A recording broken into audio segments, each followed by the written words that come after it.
تو سب سے پہلے شب برات اور شب قدر کے حوالے سے گفتگو کر لیتے ہیں. بھائیو، قرآن پاک میں 3 مقامات پر اس مبارک رات کا ذکر ہے کہ جس مبارک رات میں قرآن پاک نازل ہوا. پہلے نمبر پر سورۃ البقرہ کی آیت نمبر 185 جو ہم پچھلی دفعہ پڑھ چکے. شہر رمضان الذی انزل فیہ القرآن، رمضان کا مہینہ وہ ہے جس میں القرآن نازل ہوا. القرآن رمضان کے مہینے میں. دوسری آیت سورہ الدخان پارہ نمبر 25. بسم اللہ الرحمن الرحیم. حامیم والکتاب المبین انا انزلناہ فی لیلۃ مبارکۃ انا کنا منذرین فیہا یفرق کل امر حکیم امرا من عندنا انا کنا مرسلین.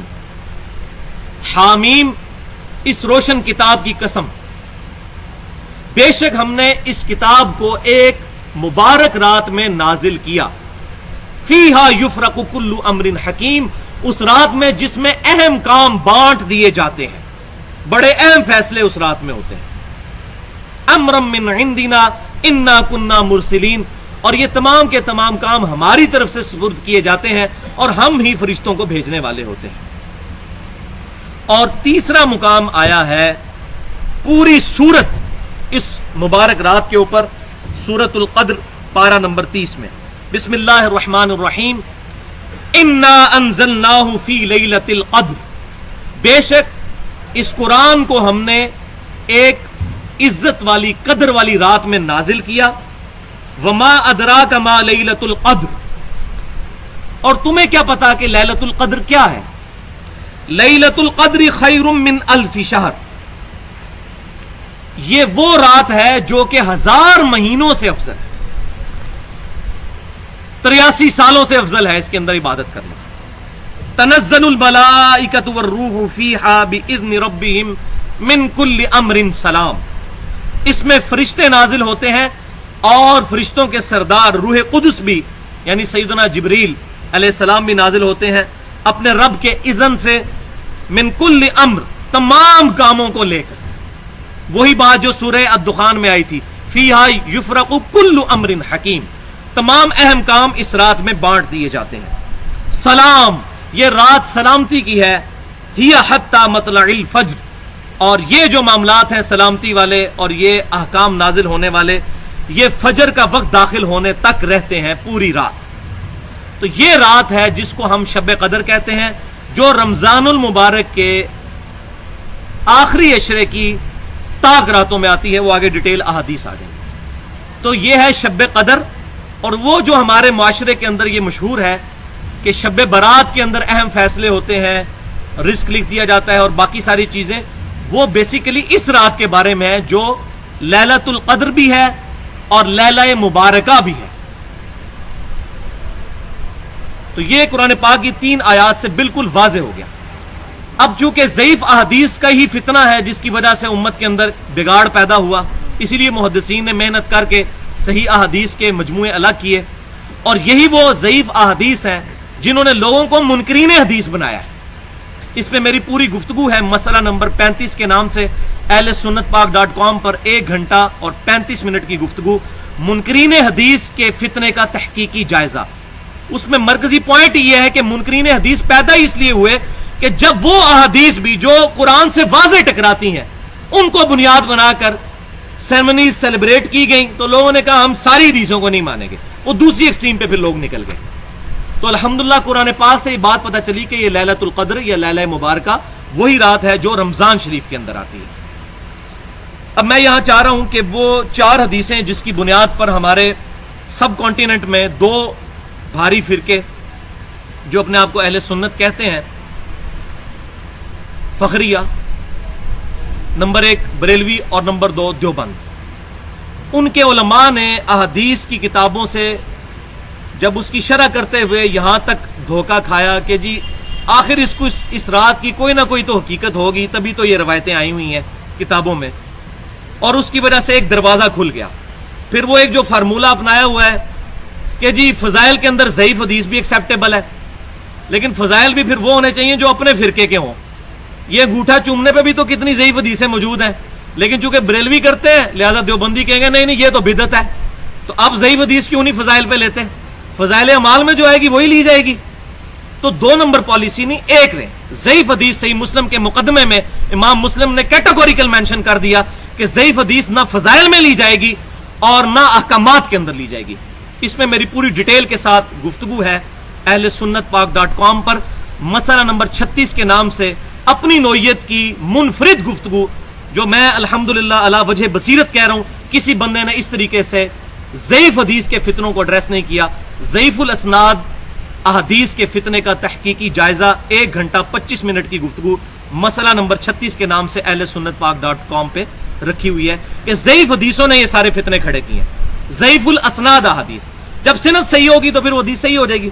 تو یہ 4 حدیثیں جو شب برات کے بارے میں پیش کی جاتی ہیں، میں مختصراً ان کو بیان کر کے ان کا ذوق بیان کر دیتا ہوں. پہلی حدیث بڑی مشہور ہے، جامعہ ترمذی اور سنن ابن ماجہ سے پیش کی جاتی ہے کہ سیدہ عائشہ رضی اللہ تعالیٰ عنہ سے روایت ہے کہ نبی صلی اللہ علیہ وسلم نے فرمایا کہ اللہ تعالیٰ شعبان کی 15ویں رات آسمان دنیا پر نزول فرماتا ہے جیسا کہ اس کی شان کے لائق ہے. ہم اس کی تعویل بھی نہیں کرتے اہل بدعت کی طرح، جہمیہ کی طرح. ہم الحمدللہ اہل سنت ہیں، اس نزول کو مانتے ہیں، اس کی کیفیت کے پیچھے نہیں پڑتے. آسمان دنیا پر نزول فرماتا ہے اور بنی کلب کی بکریوں کے بالوں کی تعداد سے بھی زیادہ لوگوں کی مغفرت کر دیتا ہے. یہ حدیث جامعہ ترمذی اور سنن ابن ماجہ میں موجود ہے. لیکن ظلم یہ ہے کہ اس کے ساتھ امام ترمذی رحمۃ اللہ علیہ نے یہ لکھ دیا تھا کہ یہ روایت منقطع ہے، صحیح نہیں، اور ساتھ لکھا کہ میرے استاد امام بخاری رحمۃ اللہ علیہ فرماتے ہیں یہ روایت ضعیف ہے. لیکن مولوی آدھی روایت بیان کرتا ہے، اگلا حصہ بیان ہی نہیں کرتا. اور اس میں حجاج نامی ایک راوی ہے جو ضعیف ہے اور مدلس بھی ہے، ان سے روایت کر رہا ہے، سما کی تصریح کوئی نہیں موجود، اور مدلس کی ان والی روایت ضعیف ہوتی ہے. یہاں یہ بات یاد رکھیں کہ جو ہمارے اہل تشیع بھائی ہیں وہ بھی پوری دنیا کے اندر شعبانیہ مناتے ہیں. تو وہ اس رات کو اس وجہ سے نہیں منا رہے ہوتے جو اہل سنت کے بعض گروہوں میں آ گئی ہے. ان کا موقف یہ ہے کہ اس رات میں امام محمد بن حسن عسکری رحمت اللہ علیہ پیدا ہوئے تھے، تو وہ ان کا یوم ولادت مناتے ہیں. اس کو شعبانیہ کہتے ہیں. آپ ٹی وی پہ دیکھیں گے ایران میں بھی، اردن میں، فلسطین میں، عراق کے اندر وہ شعبانیہ کی جو ہے وہ سرمنی سیلیبریٹ کر رہے ہوتے ہیں. تو وہ شعبانیہ جو مناتے ہیں وہ اپنے ان اماموں کی ولادت کو، ہم بھی الحمدللہ اہل سنت کے بھی وہ امام ہیں، ائمہ اہل بیت جو ہیں. دوسری حدیث سنن ابن ماجہ سے پیش کی جاتی ہے کہ نبی صلی اللہ علیہ وسلم نے فرمایا کہ اللہ تعالی شعبان کے نصف جب گزر جاتا ہے تو 15ویں شعبان کی رات کو آسمان دنیا پر نزول فرماتا ہے. تو سوائے 2 لوگوں کے، ایک شرک کرنے والا اور دوسرا کینہ رکھنے والا، ان کے علاوہ تمام کی مغفرت فرما دی جاتی ہے. تو یہ حدیث بھی اصول محدثین پر ضعیف ہے. اس کی وجہ یہ ہے کہ اس کے اندر 2 راوی مدلس ہیں، ابن لہیہ اور ولید بن مسلم، اور دونوں ان سے روایت کر رہے ہیں، اور مدلس کی ان والی روایت ضعیف ہوتی ہے جب تک سما کی تصریح موجود نہ ہو. صحیح مسلم کے مقدمے سے میں کافی دفعہ بیان کر چکا. اس حدیث کو شیخ البانی رحمہ اللہ نے اپنی اجتہادی غلطی کی وجہ سے صحیح قرار دیا. لیکن ظلم کی انتہا یہ ہے کہ جو لوگ شب برات کے خلاف بول رہے ہوتے ہیں، خصوصاً ہمارے اہل حدیث بھائی، اہل سنت میں سے اہل حدیث بھائی جو ہیں، تو وہ بریلویوں کو تو رد بڑے زور و شور سے کر رہے ہوتے ہیں، لیکن شیخ البانی کا رد کوئی نہیں کرتا کہ انہوں نے اس روایت کو اصول محدثین پر صحیح قرار دیا، حالانکہ یہ 100% پکی ضعیف روایت ہے، کیونکہ 2 راوی مدلس ہے اور ان سے روایت کر رہے ہیں، سما کی تصریح کوئی نہیں ہے. ایک راوی مدلس ہو، ان سے روایت کرے تو روایت ضعیف ہو جاتی ہے. لیکن انہوں نے اس روایت کو صحیح کہا. ان کی یہ اجتہادی خطا ہے. اور اگر کوئی شخص کہتا ہے جی مدلس کی آنے والی روایت ضعیف نہیں ہوتی اور سما کی تصریح نہ موجود ہو تب بھی ٹھیک ہے، تو میں نے اس کے لیے پھر علم الکلام سے ایک الزامی جواب رکھا ہوا ہے جس کو پنجابی میں کہتے ہیں پھکی. مشکات المصابیح میں انٹرنیشنل نمبرنگ کے مطابق 4902 نمبر حدیث ہے، جو مسند امام احمد میں بھی موجود ہے اور الادب المفرد امام بخاری کی اس میں بھی موجود ہے. اور دونوں اماموں نے نہ اس کو صحیح کہا نہ ضعیف کہا، خاموشی اختیار کی. لیکن صحیح بخاری میں نہیں ہے. بخاری اور مسلم کی تمام متصل الاسناد مرفوع احادیث قطعی الصحت ہیں. اس پر اجماع ہے، شاہ ولی اللہ دہلوی نے حجت اللہ البالغہ میں نقل کیا ہے. یہ الادب المفرد کی بات ہو رہی ہے. تو مشکات المصابیح میں بھی موجود ہے، مفاخرت کے چیپٹر کے اندر، مسند امام احمد میں بھی ہے، الادب المفرد کے اندر بھی ہے کہ جو شخص اپنے جاہلی نسب پر فخر کرے، جاہلیت کے نسب پر، اس کو کہو کہ اپنے باپ کا عضو تناسل کاٹ کے اپنے منہ میں رکھ لے، والعیاذ باللہ. اور یہ بات کنائے سے نہ کرو، ڈائریکٹ بات کرو. ایسی بےہودہ بات معاذ اللہ کیا نبی صلی اللہ علیہ وسلم ارشاد فرما سکتے ہیں؟ اس روایت کی سند بھی متصل ہے، لیکن اس میں حسن بصری مدلس ہے اور ان سے روایت کر رہے ہیں، سما کی تصریح کوئی نہیں. لہذا جس نے ان شعبان کی روایتوں کو صحیح ماننا ہے، پھر یہ والی گستاخانہ روایت بھی صحیح ماننی پڑے گی.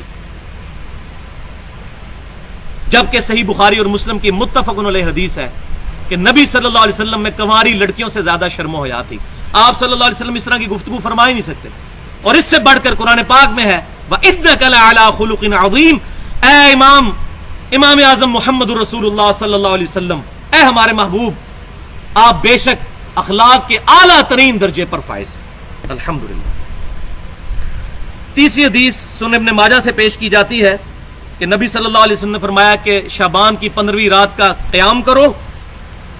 اس رات اللہ تعالیٰ آسمان دنیا پر نزول فرماتا ہے اور فجر تک پھر ندا آتی ہے کوئی مغفرت کا طلبگار میں اس کو مغفرت عطا کروں، ہے کوئی روزی مانگنے والا میں اس کو عطا کروں، ہے کوئی عافیت مانگنے والا میں اس کو عطا کروں. اور یہ سلسلہ طلوع فجر تک جاری رہتا ہے. حالانکہ یہ بھی فضیلت جو ہے بیسیکلی شب قدر کے بارے میں ہے، لیلۃ القدر، لیلہ مبارکہ کے بارے میں ہے، جو رمضان کے آخری عشرے میں آتی ہے. یہ حدیث جو ہے یہ من گھڑت حدیث ہے، کیونکہ اس کے اندر ایک راوی ہے ابو بکر بن عبداللہ. امام احمد بن حنبل رحمۃ اللہ علیہ فرماتے ہیں کہ یہ کذاب راوی ہے، یہ حدیثیں گھڑا کرتا تھا. تو یہ روایت بھی اصول محدثین پر من گھڑت ہوئی.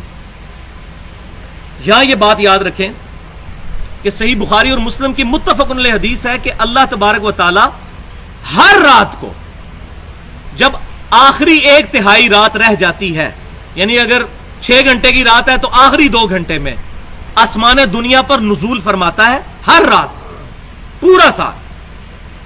اور اللہ تعالیٰ کی طرف سے یہ ندا آتی ہے کوئی مجھ سے دعا کرنے والا کہ میں اس کی دعا قبول کروں، ہے کوئی مجھ سے مغفرت مانگنے والا کہ میں اس کی توبہ قبول کروں، ہے کوئی مجھ سے رزق طلب کرنے والا کہ میں اس کو رزق عطا فرماؤں. اور یہ ندا آتی رہتی ہے یہاں تک کہ فجر کا وقت شروع ہو جائے.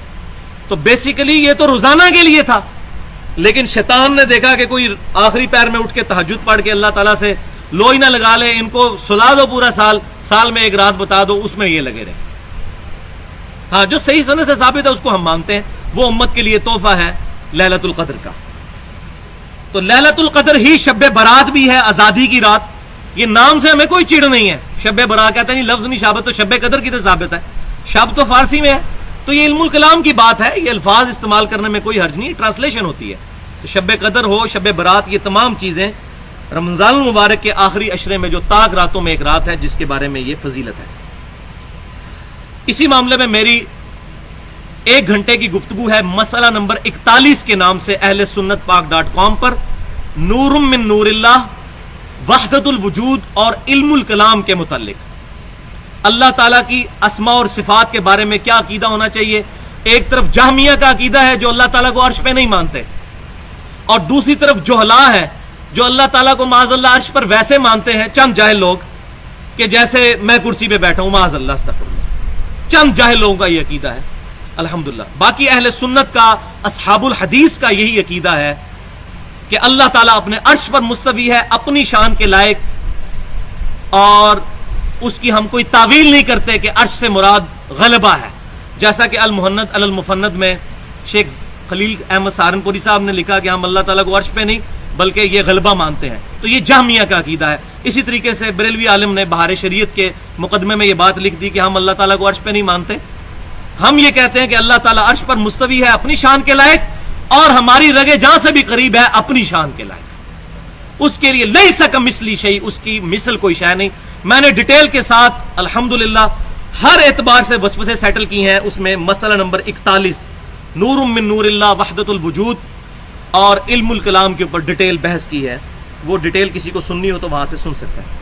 چوتھی حدیث شب برات کے بارے میں جو پیش کرتے ہیں وہ شعب الایمان، امام بہیقی رحمۃ اللہ علیہ کی کتاب، یہ بڑی مشہور ہے حدیث کہ اس سال تمام پیدا ہونے والوں کے نام لکھ دیے جاتے ہیں، جنہوں نے فوت ہونا ہوتا ہے ان کے نام لکھ دیے جاتے ہیں۔